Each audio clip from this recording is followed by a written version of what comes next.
Welcome back to the 27. So on Friday, June 11th, Rises Studios issued their complimentary hotfix to the major content release of 1.2 and Racing USA.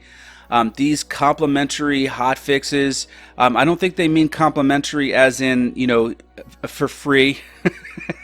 I think they mean it as it's supposed to go along with it. And from reading these patch notes, I assume that a lot of these items were probably on people's to-do lists at Rises Studios, and they just couldn't get to it because of the major projects. But then when the major project is released and out the door, they can start working on items 9, 10, 11, 12 on their to-do list. Well, anyway, we're going to go over it. There was actually one minor hotfix and one pretty big one, so we'll go over them both now. 1201 was issued earlier in the week. It dealt with some timed races not ending without an extra lap. I think that was just an annoyance to a lot of people and unexpected. They cleaned that up. They fixed some various vehicle information errors. That's always good.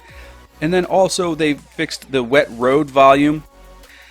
Audio is always one of the first things that people notice if something's wrong, and it's sort of like you don't notice it if it's right, but you totally notice it if it's wrong. So I'm glad they were cleaning that up. Moving on to 1205, the general section deals mainly with the custom championship mode, and in particular some weather issues that were occurring when trying to work through that system. So they told us that the custom championship mode was technically a beta, so we can expect these type of quality of life and bug fixes moving forward. So they fixed something to do with the weather settings not loading correctly, weather slots being shifted.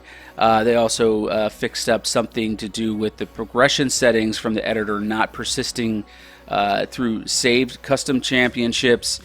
And moving on to UI9 HUD, a big time update for me personally, and this is one of the reasons why I love Rises Studios and AMS2, and that's the flexibility that they have to make changes that the community asks of them. They dropped the rates, the actual suspension rates, in Newton meters and Newton millimeters per second for the springs and the dampers, and they changed that to incremental units. The rates themselves are actually really important for telemetry.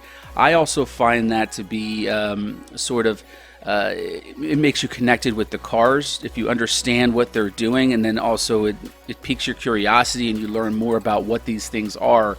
It really can open the doors to people that are interested in the fine-tuning of setups.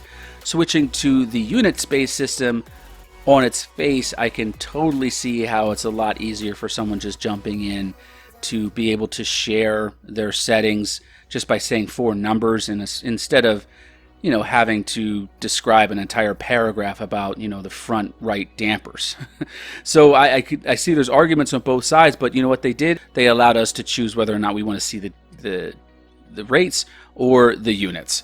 I will definitely be going with the rates. Moving into physics and AI, a lot of tinkering with a lot of different cars. Not many global changes here. All just seems to be individual cars, except for a couple more, universal to specific classes. So the first 2 are big ones, and they're always question marks. Further fine-tuning of tire treads for P1, GTE, GT3, GT4, even kart rental tires.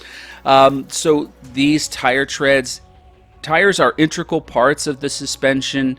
The way the tires operate sort of set the tone for how the suspension operates. So anytime they make a tire tread revision, it's something that you should key into and be like, okay, something's going to feel different.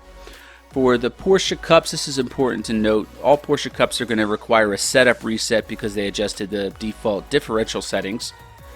They also fixed something with the carts, and they had a damage warning glitch on various carts, and they added some sort of like dummy brake so that warning glitch wouldn't be engaged constantly. And I think I remember seeing that on the forums here and there.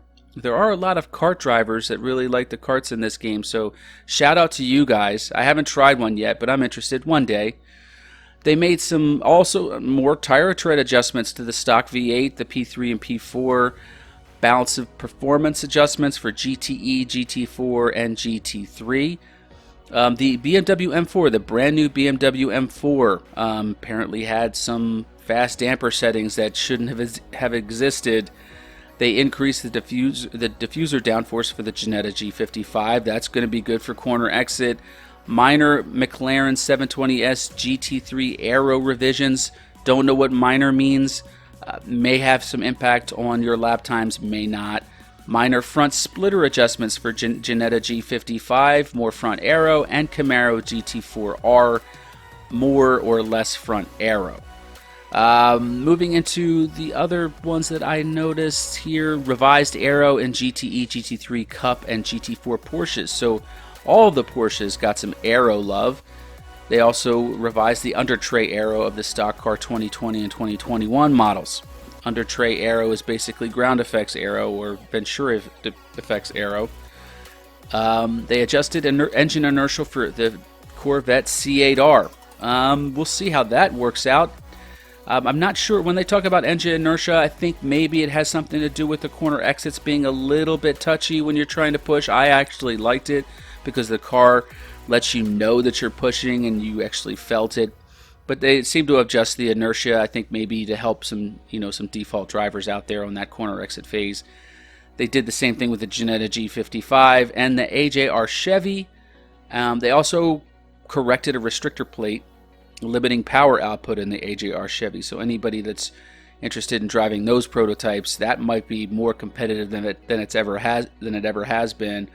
Finally, they did a P1 GT3 GTE Formula Retro AI calibration. Always like to see calibrations.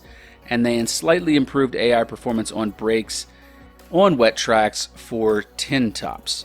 Moving into the last couple of items here, audio, tracks, and vehicles. For audio, the one thing that stood out for me was they adjusted the rumble strip sound.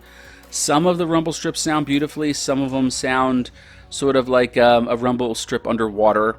So hopefully they're cleaning that up a little bit.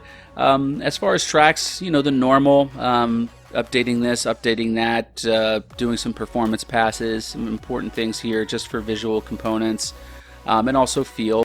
The vehicle fixes, couple of things here, front grille mesh for the stock car Cruise, cockpit mesh for the Cadillac DPI, and then finally the Camaro GT4R received 4 new liveries, Murica.